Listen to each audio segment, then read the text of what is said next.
7:15 minutos de la mañana seguimos en nuestra conversación con el diputado del Consejo Legislativo del Estado, Zulia Lester Toledo, además es dirigente de Voluntad Popular. Quería saber cómo se está manejando, cómo evalúa usted el tema fronterizo. Persiste el cierre de la frontera y sin embargo también persiste lo que es el desabastecimiento y la escasez de productos, que fue una de las situaciones por las cuales se tomó la medida, tomando en cuenta que según el presidente Nicolás Maduro es una de las causas del contrabando de extracción. ¿Cómo se está manejando este tema en el Estado Zulia en este momento? Mira, no ha cambiado absolutamente nada. Son 6 meses ya, 6 meses de estado de excepción, que terminaron siendo estado de decepción para el pueblo zuliano. Digo de decepción porque la gente que vive en pueblos cercanos a la frontera, o gente que está en Maracaibo, que bueno, en su buena fe, se creía en el cuento que tomando esa medida iban a reaparecer los productos, hoy están decepcionados 6 meses después porque no cambió nada. O mejor dicho, sí cambió. Cambió para peor. Cómo viven los pueblos cercanos, cómo vive el municipio de Guajira, cómo vive el municipio Mara, cómo viven los municipios cercanos a la frontera, porque lo que sucede allí es terrible. Yo estuve la semana pasada allí. Hubo una comisión de diputados de la Asamblea Nacional, encabezada por la diputada Gaby Arellano, estuvo el diputado Virgilio Ferrer, que son de la Comisión de Fronteras de la Asamblea, y yo los acompañé. Y lo que vimos allí es terrible. Primero, el comercio binacional, acabaron con el comercio binacional, de lado y lado, cientos de negocios cerrados, lo cual era una zona de constante intercambio comercial, eso se acabó, pero además el tema humano. Ahí llega la gente a las 5 de la tarde, le dicen que la frontera está cerrada y tienen que dormir ahí en la carretera, en el pavimento, con niños en los brazos, hasta el otro día tempranito, para que los puedan dejar pasar a llevar una medicina, a llevarle a algún familiar. Pero la frontera está cerrada para los tontos, y lo digo con responsabilidad, para los más débiles de la cadena. ¿Por qué? Porque ahí hay un paso libre por las famosas trochas, que todo el mundo conoce, que tienen unas tarifas. De hecho, uno le dicen la cortica y la larga. Si pagas más dinero, hay menos militares que están en el camino entre Colombia y Venezuela, le pasas por un lado, justo al lado de la alcabala, todos los militares te ven. Te lo digo con responsabilidad, acabo de venir de ahí la semana pasada. Antes de llegar a la frontera, tú te desvías por la trocha, pagas 3, 4 puntos de militares y estás en Colombia. Y hay otra que es la larga, que le dicen que se tarda más, entonces es más barato porque te vas a tardar más tiempo. Eso está regulado así, y siguen pasando como les da la gana. ¿Por qué había que poner regulación en la frontera sin cerrarla?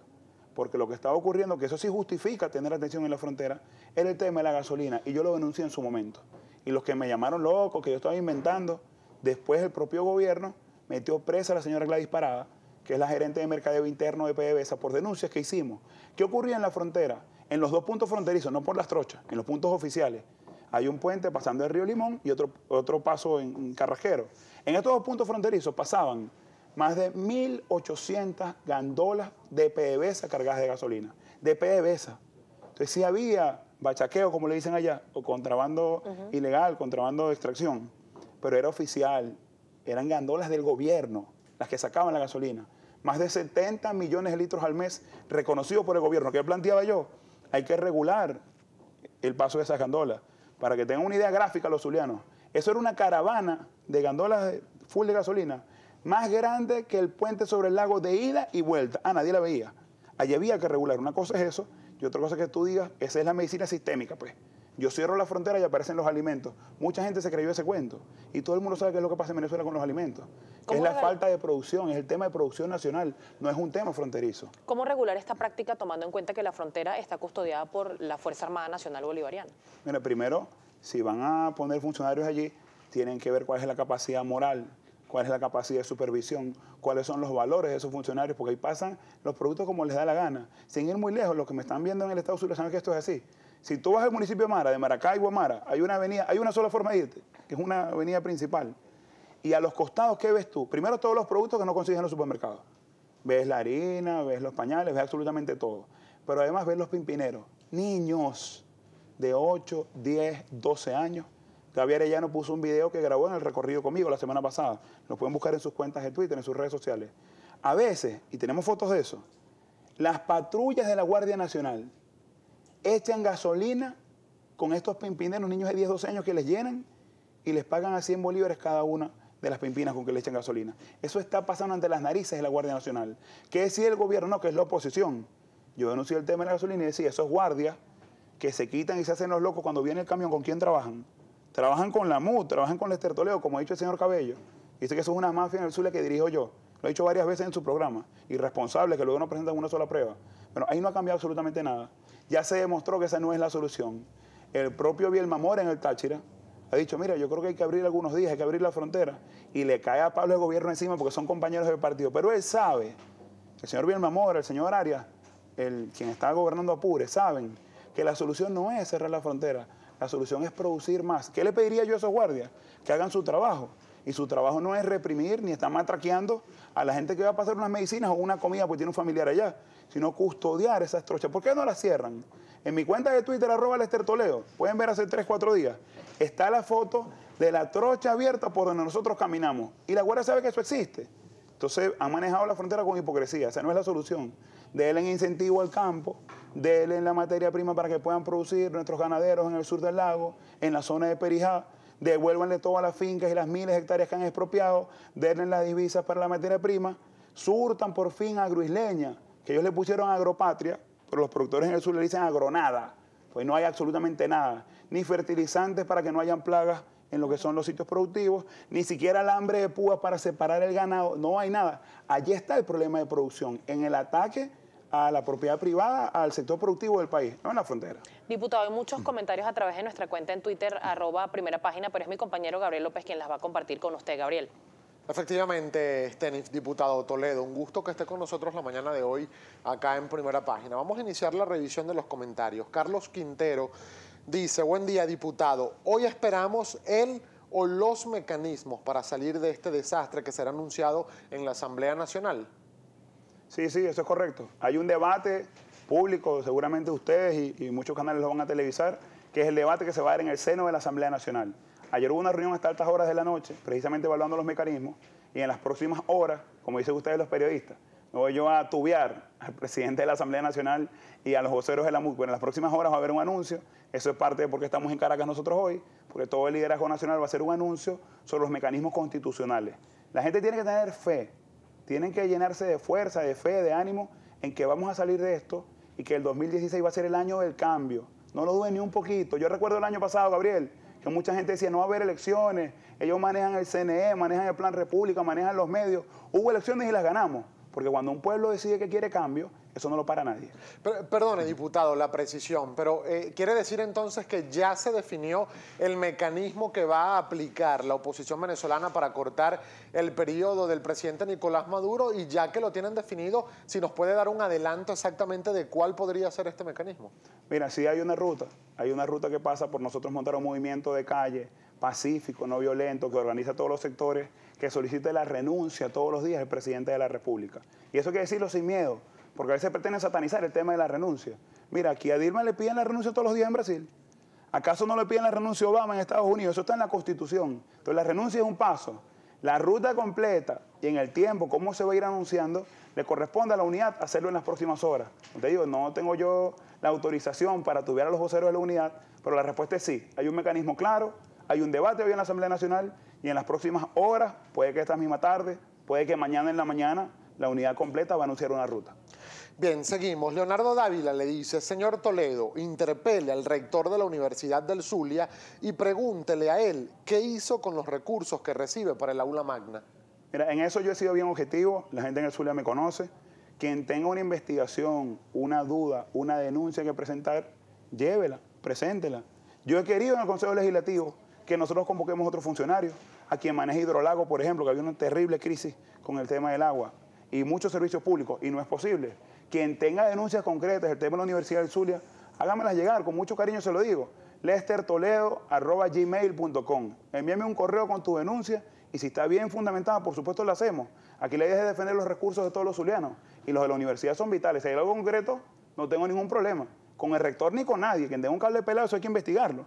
Yo se trata de eso, de no politizar la corrupción y hacer las investigaciones de forma objetiva. Seguimos rápidamente, diputado. Son muchos comentarios. Oscar Linares le pregunta, ¿cuál es su modelo económico para resolver la crisis? ¿Cómo será esa salida que usted pregona?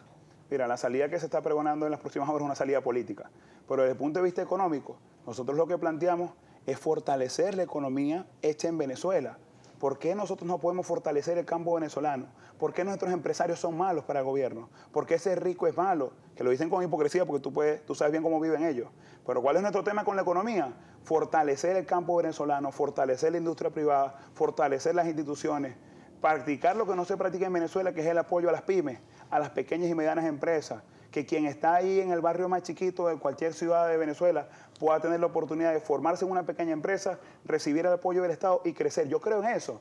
Lo que ha pasado hoy es un intercambio engañoso con Cuba, Nicaragua, Argentina y otros países donde solo pierde Venezuela, pierde el campo venezolano y pierden nuestros empleados.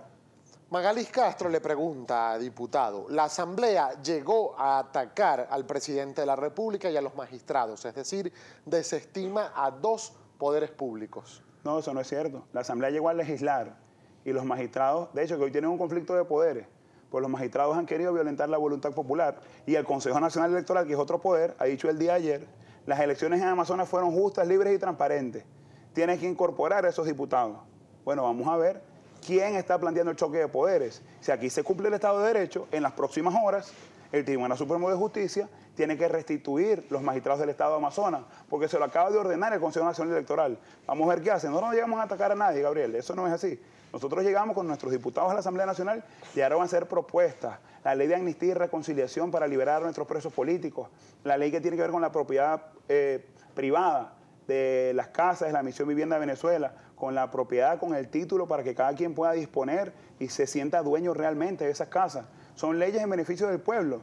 Ellos son los que han trancado el juego con un Tribunal Supremo de Justicia que pretende sustituir a la Asamblea Nacional y a más de 8 millones de venezolanos que confían en esa Asamblea. Por razones de tiempo, para el diputado al Consejo Legislativo del Estado Zulia, Lester Toledo, una última inquietud. Le escribe @Galué_Alejandro y dice lo siguiente. El artículo 350 de la Constitución Nacional faculta a la Asamblea Nacional a desconocer cualquier decisión que contraríe los valores, principios y garantías democráticos. Mira, eso siempre está en el aire y agradezco mucho el comentario porque ese artículo de la Constitución ha sido satanizado incluso. Tú dices 350, hay gente que le da miedo. No, lo que plantea es que si alguna institución, en este caso el Tribunal Supremo de Justicia, está contrariando los valores democráticos, los principios que plantea la Constitución, tú la puedes desconocer. Y yo estoy en línea con eso frente al TCJ. Si el Tribunal Supremo de Justicia, si esos magistrados pretenden desconocer al pueblo venezolano, pretenden desconocer a la Asamblea Nacional y pretenden desconocer a nuestra voluntad, estamos en todo derecho de desconocerlos a ellos. Porque 7 magistrados que están allí con dudosas credenciales de forma ilegítima no van a poder más que 7 millones de venezolanos. Diputado, me quedan segundos para despedir la entrevista. La canciller Delcy Rodríguez solicitó a la ONU revisar la ley de amnistía. Se sigue insistiendo en que fomenta la impunidad, sobre todo para las 43 personas que murieron entre esos hechos de violencia que ocurrieron entre febrero y abril de 2014. ¿Su opinión? Mire, siguen confundiendo a la gente. Quieren confundir amnistía con impunidad. Y eso no es lo que nosotros estamos planteando. De hecho, lo ha dicho la diputada Elsa Solórzano, el diputado Juan Guaidó y quienes están impulsando la ley. Nosotros queremos justicia y queremos conseguir los responsables y que paguen los responsables de esas 43 muertes, que toda Venezuela sabe cómo se ocasionaron. ¿Quiénes son los responsables de esas muertes? Funcionarios del SEBIN, que dispararon y que están identificados, en el caso del 12 de febrero del año 2014, a Basil Lacosta, a Juancho Montoya. Yo participé como abogado en el juicio de Leopoldo López en varias sesiones y ahí se demostró que estaban identificadas las personas que dispararon. Y esas personas fueron a juicio, con nombre y apellido, y están siendo juzgadas hoy en libertad. Pero Leopoldo López por un discurso está preso. Bueno, yo quiero que esos funcionarios del SEBIN, que la Guardia Nacional que le disparó a Geraldine Moreno en la cara y lo mató, la mató a esta niña tan linda de Carabobo, que los cuerpos policiales que reprimieron y mataron gente y que podamos saber de dónde vino la violencia. Nosotros sí queremos justicia. La ley de amnistía no plantea eso. La ley de amnistía plantea la libertad de dirigentes políticos que por razones políticas, como Leopoldo López, como Daniel Ceballos, como Manuel Rosales, como Antonio Ledesma, como decenas de estudiantes en todo el país, están sufriendo por eso. Entonces no es lo mismo plantear la impunidad que plantear la amnistía. La impunidad la están planteando ellos. Cuando el tribunal te dice, aquí no puedes investigar la corrupción, eso sí es impunidad. Nosotros lo que queremos es amnistía y reconciliación nacional para unir a Venezuela. Eso es lo que estamos buscando. Muchísimas gracias. A ti. Al diputado por el Consejo Legislativo del Estado Zulia, Lester Toledo, por habernos acompañado el día de hoy acá en Primera Página.